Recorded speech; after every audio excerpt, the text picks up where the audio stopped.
All right, folks, welcome back here to the Diagnostic Trading Hour. Let's check out where things are at right now. We got the S&P is pretty flat on the day, up point and a quarter there. We got the Russell is currently down 7 points, NASDAQ up 17, and the Dow up 27. Seems so small after all the massive moves that have recently been happening. All right, what about over in our metals markets? We got copper. Copper's moving down 1.5%. So some pretty nice moves right there. Again, 1.5%. And let's see here. We got natural gas. Actually, let's go back on up to gold. Gold is down about 1%. We got silver down 3%. So this is just to bring up a very strong point. This is one reason why I love being a futures trader. Okay? And you may say, why? Well, because if you're a stock trader, you know what you get to trade? Stocks. And when the market's flat, usually most of the market's pretty flat. There's those opportunities, but as a futures trader, you can trade the metals, you can trade the energies, you can trade the ags, you can trade the indices, you can trade the interest rates, you can trade the FX, you can trade it all. You can see the whole world on one, well, maybe like 4 screens, but you can see the whole world and everything that impacts everything else. And there is always something moving. So, flat stock day, that doesn't have to mean a flat trading day. And, to me, that's really what diversity is. Diversity is not 40 different kinds of stock from blue chips to IPOs, okay? It's having different markets that have different levels of volatility. Sometimes they all are volatile. Sometimes different ones are volatile, but rarely are none volatile. And so you can go in there and you can have a variety of markets you're watching, and when something's just moving for you, you go grab it. We got oil. We got some great moves in oil today. It's been insane in oil today. $3 in movement. $3,000, okay? Big moves right there. Along with silver, we got natural gas. Natural gas down 0.5%. We got corn is down 1%. We got soybeans pretty flat on the day right now. Okay, we go over to pound dollar. It's down 25 pips. Euro dollar is down 56. Euro pound down 26 pips. We got the dollar franc up 41. Dollar yen is up 17. Euro yen is up 42. And, we got the bonds right now up a little bit. And let's go back over to DX because it's making, 4-year highs? Last time I checked there, let me pull that back up right now, put it on the watch list. And so up right now, 0.38% more today. So just flying over there on the dollar index. All right, well, that gets us caught up, but I highly encourage you, okay, to learn to follow, a variety of markets so you can find those big opportunities on those flat days. And when something's moving, you go with it. How do you know? Watch the volume. Expected volume is your biggest key. It's your biggest clue. Okay? And, there's just so many moves that you can take advantage of if you learn just to, put the right pieces together. And, it was some fast action movement going on this morning. So, I think everybody knows that if you're watching oil. It was flying. And, all that is not even an oil inventory day, right? So, but just, with the news, with everything that's been going on, and, we've made a move down to a specific level today. We went right down to a very rarely hit level. And if you don't know what that is, that'd be the 3 deviation mark, okay? Very rare, less than a few percent probability of that happening at all. And I'll open up a chart for you here in a second as we walk through it. And let me just open up a 10-minute for you one as well, and we'll walk through a little oil today. I did quite a few details yesterday. I went into quite a few trades, and a lot of information on that. We talked about oil, so let's see how some of that information turned out on those specific levels, and we'll talk about where are we going from here on oil. And so with this chart, it's just taking me a second because I want to open up a few different things and just dive into it. Whenever you get a market that moves like this, and it usually doesn't move a few bucks. So, but it definitely does happen, and you need to have some proper expectations. It's been flying down, and I know some of you are out there, and you're like, man, I wonder if I can catch maybe another $1 or $2 out of that. Or, man, I'm up $3,000. Maybe you just caught it. Like, I mean, you were, amazing at trading. And you caught the full $3 plus move. And you're trying to decide, what do I do now? Okay? Well, if I go over here and look at this, I got this up on a 10-minute chart. And let me get rid of a couple things. Make this a little cleaner for us. There we go. Okay? I want you to see right here, we went down to a 3 deviation move right there. We went down to a low of 91.02. And our 3-dev move was 91, okay? Let's see if we got even lower than that. 91.11, 91.02. So we got within 2 ticks. And well within the range. As you notice, I put a little bit of a range around them of 1%. So right within that zone, that deviation zone, within 2 ticks of 3 deviations. Again, probability of busting through that is pretty much null, okay? Obviously anything can happen in trading. As soon as you say it could never happen, then you always got to add an except when, okay? But you're pretty done. Now, what do you do if you're in oil? Do you just take your profits? What do you do? Well, part of that is, that's where probability can come into play and help you go, you know what, there's really just nothing here to, make it where it's a great idea to stay in. But, what if it does decide to move a little further? You can play that game if you want to, but you got to figure out a stop, and you got to figure out if it's worth that. Okay, on this trade, I would have already been out. I would have been trailing down, okay, and I got a couple of lines that I'm looking at specifically, for those of you that follow my specific trading methods. And so, the APX is just adding on. It goes on down, and every time we hit a deviation level, I tighten on up to the predictor arrows right there. So we're tightening on up, boom, another deviation. Okay, now we can just trail it on around, boom, tighten it on up again. We're out. I would be out already. Personally, on this trade, I would have been out at, I just want to give you the accurate level. Let's see, let me get my data box up here. Little magnifying glass is a real easy way to pull up any, indicator settings, prices, all that. So if you haven't used that, that's definitely a great feature to always have open.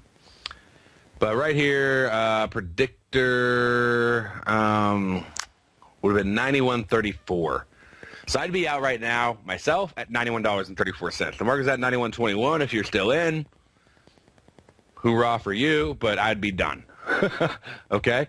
Looks like we have another Apex that is setting up for going short right there. And that's just, it's basically just going in. You got an alert, you got a pivot, you got an entry, you got a confirmation, and profit pop per trade. You're playing right into that 3-dev zone. How much pressure is left? I don't know.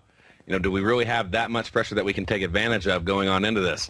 Let me go in and let me add on some historical information to my volume. So it just takes longer for that chart to load, so that's why I don't default it to it. And let me go up here, and we'll pull up the, if I can find that 10-minute one. Yeah, it's just going to make it take a second while it's loading up. And then we're going to, dissect this oil move step by step for you. Hopefully pick up a couple, good lessons along the way. And so while I'm waiting on that to load, and you may go, why is it taking so long? Well, because I'm pulling up every single tick and for every millisecond. And I'm timing that tick, and I'm timing how far it moved, how much volume happened, and every time it moves, basically 12 ticks or 6 ticks from the low of the last bar, then a new bar is made. There's a lot of math going on in the background. It's not just your average, range level or whatever. Anyways, going on over, looking at this, and so, how do you know? That's the question I get. Well, that's great. Only trade when, there's going to be a trend, but how do you know it's a trending day? Well, let's, again, look at the volume, okay? That's what I really want you to start paying attention to is expected volume. And pay attention to when it, dies off. Okay, so we had some massive volume, blown out expectations. Started up this morning, which is fantastic. Could have just hopped in and been going.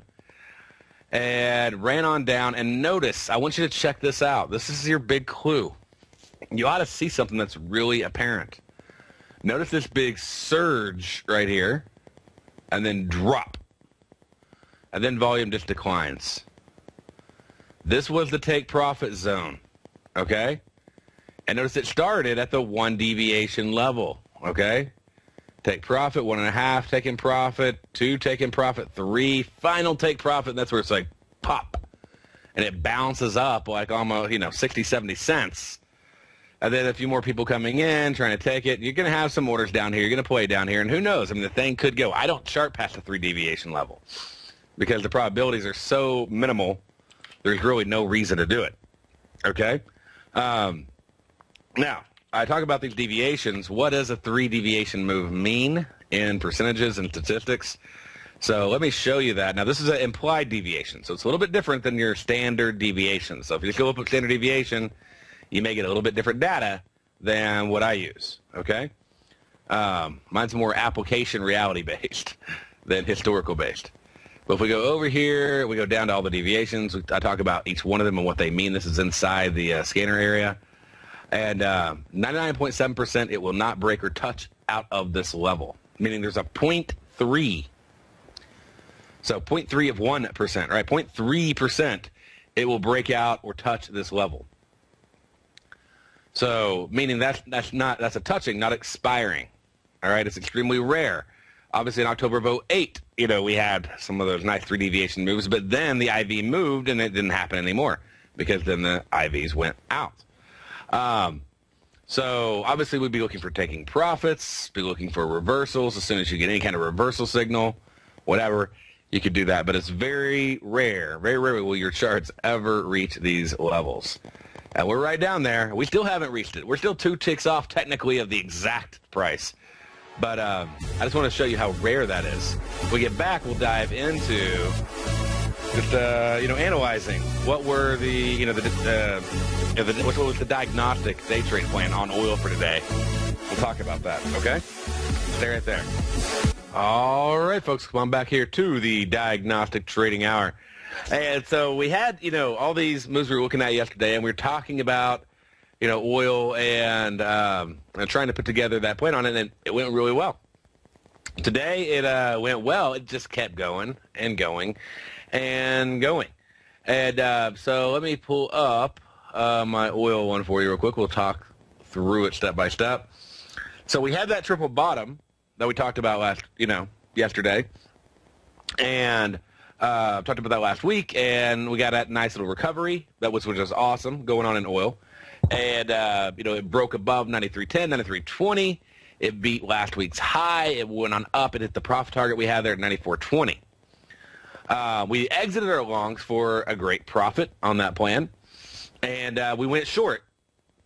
Right around 94.50. So really a high for the day here was what we were looking for. We got it. It didn't hit all the way up to 94.90 as a high of the day. And we started taking profit on the way back down around the 93.75 range. So that's what started happening today. We figured that would continue on and break on through. We talked about it going down to 93.40 and then down to 93.10. And, really started to tighten up those stops. It's not getting out around, honestly, 92.75, 92.85. Which would have put us right around 1.5 deviations. Was looking for a potential long, but there was just no sign to go long at those levels. Okay, and it was just breaking way down. But so for today, the plan that we had going into the day, also we had going shorting again there up at 94.40. Obviously that worked out great, and stop levels being up at 94.90, which we didn't even need that. But and we didn't have any targets on the up to the 95.20 level because it never even broke up to go higher. So basically just short all the way down. And I know that's not perfect, but it basically gives you that analysis. And like I said, I'm working on putting these together so we can start having these to you, either first thing in the morning or the night before as a diagnostic day trading plan. So anyways, that gives you a summary on oil. Let me see what else we got that we need to cover right now. And I have this open over here already. So profit poppers, we had quite a few of those over on the Russell. And so let's look at some of those. And that's just going in, and you got your apexes right there, just entering for short, simple, easy trades. Let's see here, what else we got? What else do we have here? We got some, nice, big moves and reversals right here on gold. So gold was just a beautiful move today, right on down, sitting at 1 deviation. Ran on up to settlement after pulling down and then coming on back, down. And just, like I said, a fantastic move. Hit deviation moves overnight and then pulled on back. I love it when, we get a double deviation hit. And so let me pull that one out for you. Just a live chart right here. Open it on up. There we go.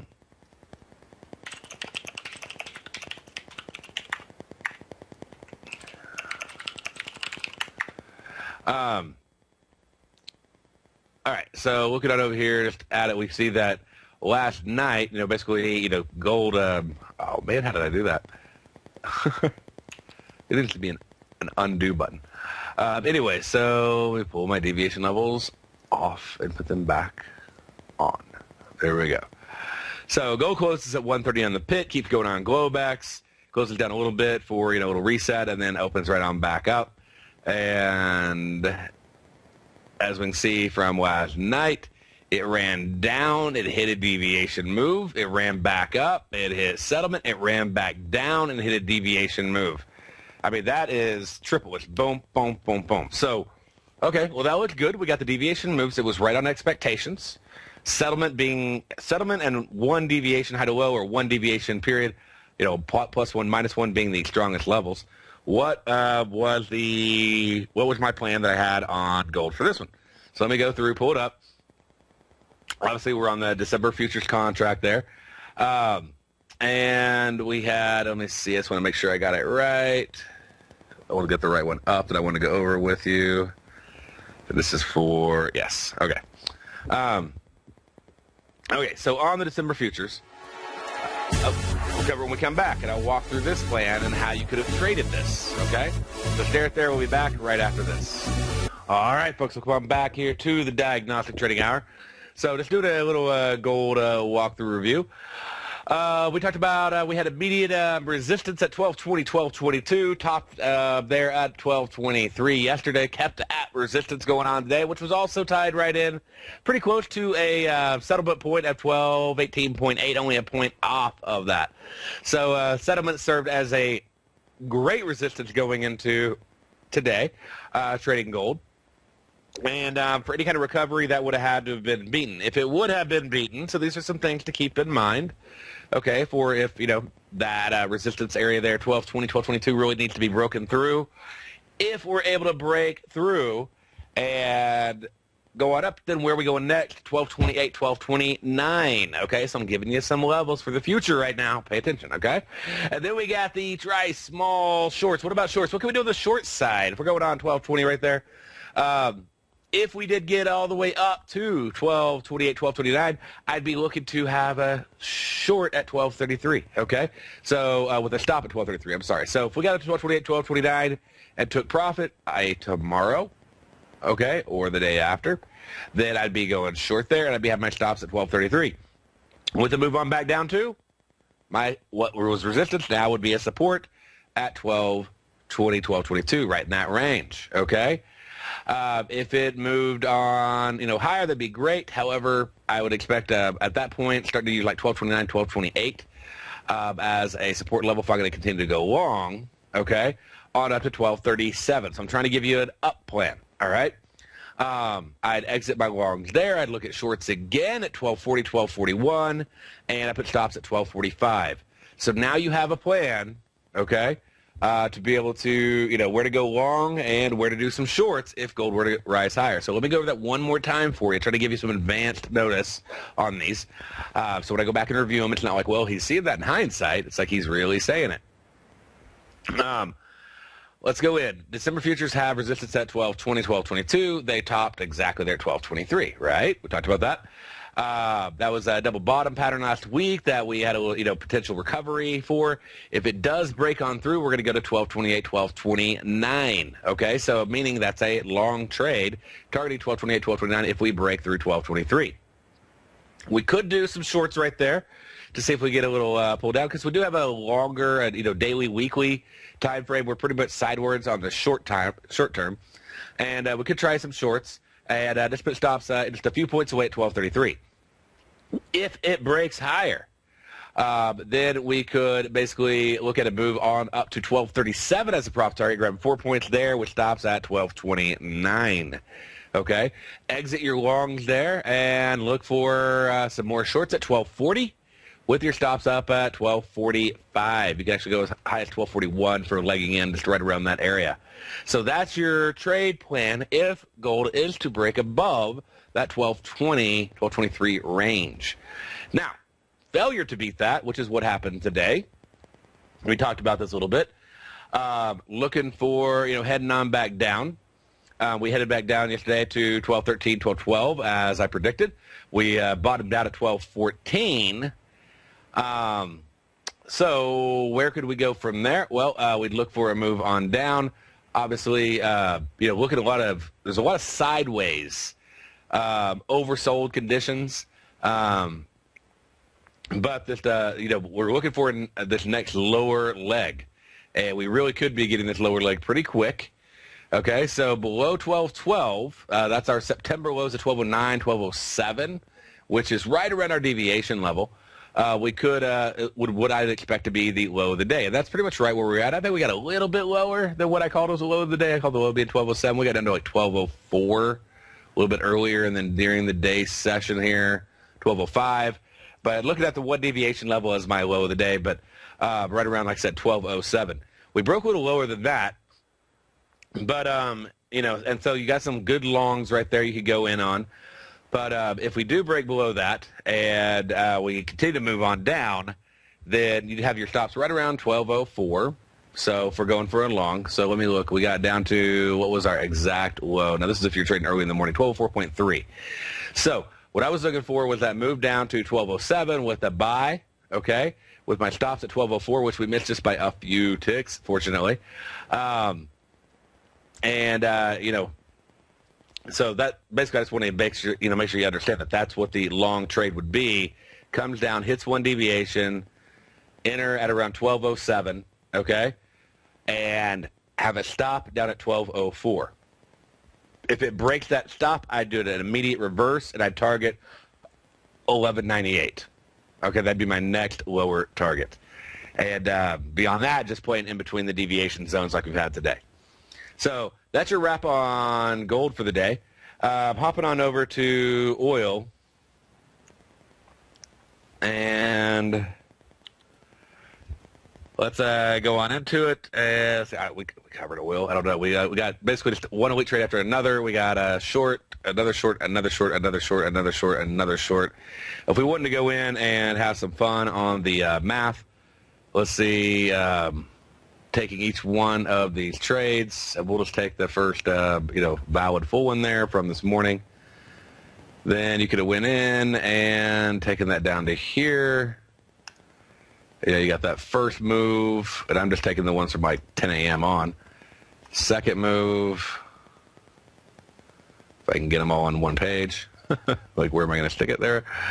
So that's 740, 840. Going down here, another 480.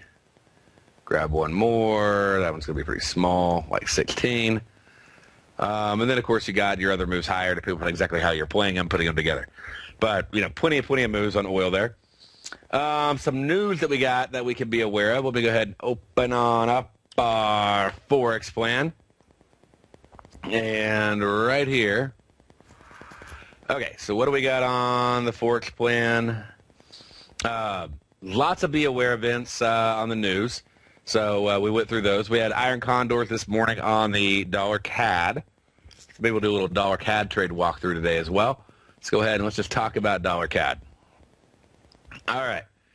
And let me pull up the news plan we had on the dollar CAD. There we go. Oh, man, we got so much news on this list. It's amazing. All right, so dollar CAD, and right here on September 30th, we had CAD various reports. We had, what do we have? We had the GDP, RMPI, and IPPI coming on out. We were looking for an entry at 8 a.m. for a 10 a.m. expiration. Expected some volatility, but net result, we expected it to be pretty flat. So if we zoom in, we did get some definite volatility on that. You can see that explosion that happened right there. But from 8 a.m. to 10 a.m., our net result, a mere 16 pips. We were looking for 20. We only made 4. Not a big profitable trade. Would have been nice to have a bigger trade. But bottom line, we're talking about GDP coming out. We're talking about IPPI, RMPI, all this coming out at once, and we still stayed within the expected movement right there. As far as a high, did we break a little bit above that? Let's see. What was our high up here? We went all the way. We have 31 pips. We did break out of our 20-pip range, but that's the beauty of the iron condors. Okay, 40 pips rule would have been a 1-to-1 on maximum prop potential, and it pulled on back in. And that's what we expect to happen over and over and over again. That's why I like them so much better than straddles or strangles. Not a massive profit, but nevertheless a profit. And so I'll take those. Now, what else do we got for maybe doing back a little bit of analysis here on our dollar CAD? Well, look at where we're sitting at right now. It just doesn't get any better than that. We'll get on over, ran right on up to one deviation move. I'm telling you, if you don't have these deviations, I mean, you're missing out, because it's not past movement. It's not standard deviation. It's not floor trader pivots. It's not fib levels, okay? It's not even magnet pricing, even though they are magnetic. I mean, it's the market's expectations of where the market's going to go. I'm pulling the IV out of the options markets. I'm factoring that into a formula I was given a long time ago by one of my mentors, and he showed me how to do this. For a totally different strategy, I got the idea of what if I made levels for day trading out of it. He wasn't even using it for day trading. And I mean, it's literally the market telling us where the market's going to go. The market is always right. Okay, and you go, well, when it's wrong, it's still right, because it's going where it's going to go. That's how far everybody that put money where their mouth is said that the dollar CAD was going to go on the options market. So it went there, and it stopped. And you got to master these levels. I mean, they're simple, they're easy, they're printed right there in black and white for you. I cannot make it any easier. And I just, it's that piece that I see over and over again, where people are missing out on the statistical expectation. And I don't mean the historical statistics. I don't have faith in what happened yesterday is going to happen tomorrow. That every disclaimer in the world says that doesn't work. But I do have some faith in something saying, well, what does the market say is going to happen? And that's why I'm so big into these deviations. All right, so let's back out. Let's look at, haven't done a dollar CAD review with you in a while. Let's do a dollar CAD review. Dollar CAD is been in a 3-month bull run. The thing has just been flying. If you weren't aware of that, you've been missing out, okay? 3-month bull run. It has a bull flag, short-term bear pattern setting on up as we're starting to get into that overbought potential zone. But still, I got bullish on weekly, daily, and short-term time frames, okay? The parameters of this flag are resistance at, we got right up here, we got resistance that we're looking at in several areas, but we're busting on through, and it's going really well. The resistance that we had, now this is as of last night, so let me back up and show you so that way you sort of see a little more context. But we had some support and resistance levels right there around 1110. So we're looking for a breakout of them. Well, we definitely got that break out. And if you're looking at 6C, if you're looking at dollar CAD, let me back on over. Let me back up to we'll look at 6C, because I know we got a lot of futures traders out there. So I want to bring this up. And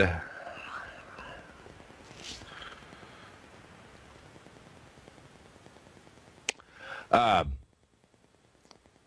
that's sort of interesting. Just to I wanted to. Sorry, that's a side note, but just notice how it's inverted because it's CAD dollar instead of dollar CAD. So if you're a futures trader, just so you're not confused, it's inverted from the spot FX. And I had to bring that up because I got a note from somebody on one of my little chats. It's like, wait a minute, it's not bullish, it's bearish. Well, that's CAD dollars, bearish. Dollar CAD is bullish.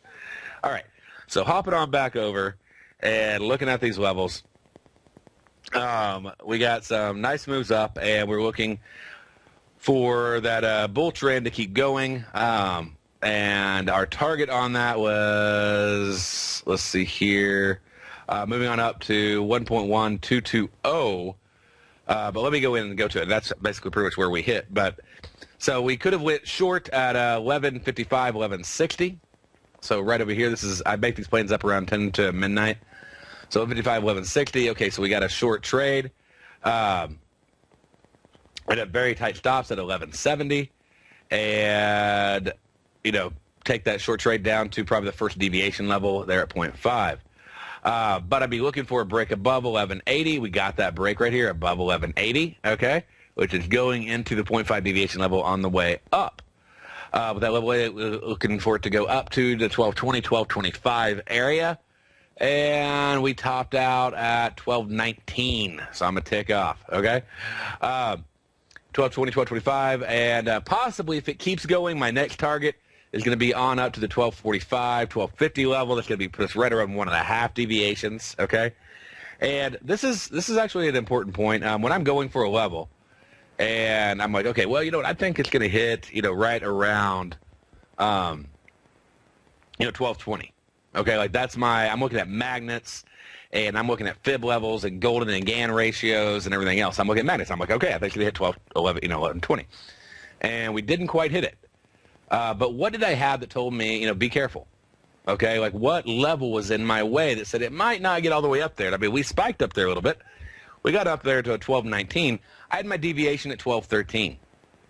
Okay, so that alone is a reason to tighten my stop. And I've talked to y'all before about the 10-minute deviation stop method, where when we go up and we're tightening our stops on 10-minute bars, and it's actually a trading system in and of itself.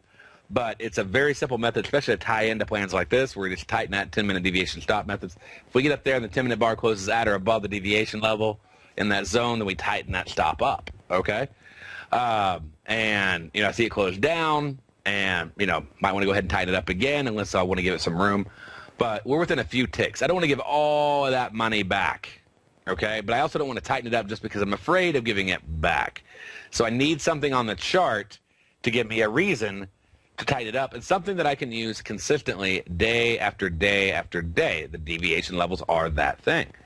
And so if I have a magnet there at 12.20, but I got a deviation level at 12.13, well, then it would only be prudent that if I am targeting 12.20, to, once I hit that deviation level, close at or above it, to tighten my stop on up and protect some of that profit. Okay? And I'll tell you what the moves further up from here are if this bull trend keeps going over on dollar CAD. Stay right there. We'll be back after this break. All right, well, that was our dollar CAD news trade. Let's look at what news trade plans we got coming up. We got one tonight. We got the Aussie retail sales being released at 9:30. That puts us in a 9 to 11 for a $20 minimum profit. Iron Condor buying the lower spread, selling the upper spread over on Nadex. And scrolling on up here, looking at the ADP NFP employment change right there, 8 a.m. to 10 a.m. And that release will come out at 8:15 p.m. Usually not a big move. So this is tomorrow morning. We're looking for a euro-dollar Iron Condor for a $30 minimum take profit. And some people call them short straddles. The problem is they're not really a short straddle because you have a cap on the risk. Whereas a short straddle really doesn't have a cap up or down. And you could call them a butterfly, but just the way that the strikes are built, they're more like a condor. So, but I mean, they're very similar risk-reward models when you put them side by side. The reason that I don't really call them a condor is simply because we don't have that exercise issue like you have on condors. An actual, I mean, not exercise issue, but the reason I don't call them a butterfly is you have that exercise issue because really, basically, I look at it not as the strike that's touching the ceiling and floor of the box, but I look at where I sell it, okay? So where did I sell the upper, where did I buy the lower one? And I look, that is surrounding it versus being right at it, okay? And that's basically the reason we go for Iron Condor on that. If you look at the risk-reward model, and instead of just using the simple strike method, if you look at the actual price, because it's not like a dollar amount like you have like a normal credit spread, but just the way the spreads are worked out, the way they're priced. And then we also got U.S. ISM manufacturing PMI at 10 a.m. We're looking for a 9 a.m. entry, 11 a.m. expiration on the euro dollar for a minimum profit on the lower spread, upper spread, Iron Condor combination on Nadex of $25. We got plenty of Be Aware events going on. We're going to have the U.S. Chicago PMI, the Consumer Index, and multiple other events happening over the rest of the day. And let's see, we'll have German retail sales that already got knocked out today. We have the yen has a lot of announcements coming out tonight, 750 to 850. You got the yen taking the manufacturing, the non-manufacturing index coming out at 750 tonight. So just lesson to be aware of those events for when they do pop on up. Also, China's going to have their manufacturing PMI come out at 9 o'clock tonight, so be aware that could definitely have an impact. And China will be going into bank holiday, so basically that comes out and then they go offline for a little bit. Aussie dollar is going to have its retail sales tonight. We already talked about that one. So again, that was a $20 profit trade we're looking at on that. And we go into tomorrow. We got the China bank holiday happening as well, continuing on. And we got Euro-Spanish manufacturing happening in the morning at 3:15 to 4:15. We got pound manufacturing PMI at 4:30.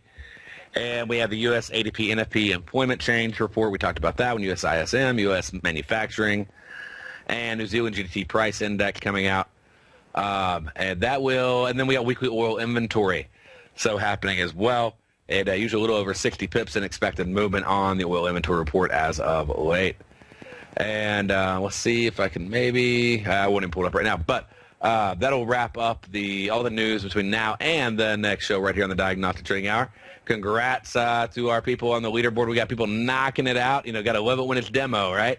We got people already going in and, making, $25,000, $18,000, $12,000, $9,000, $7,000, $6,600, and $5,000 profit. That's first through 10th right now on the leaderboard. And what I would recommend is don't give up hope. Okay, for those of y'all that are behind, because I've seen those numbers turn upside down in a heartbeat. When that kind of profit's made, a lot of risk is made with it. So just keep trucking along. You'll be surprised how volatile these names are going to get on this list. Check back tomorrow. We'll get the updates from today's trading. Y'all have a great day. We'll be back tomorrow, and another great show coming up for you right after this.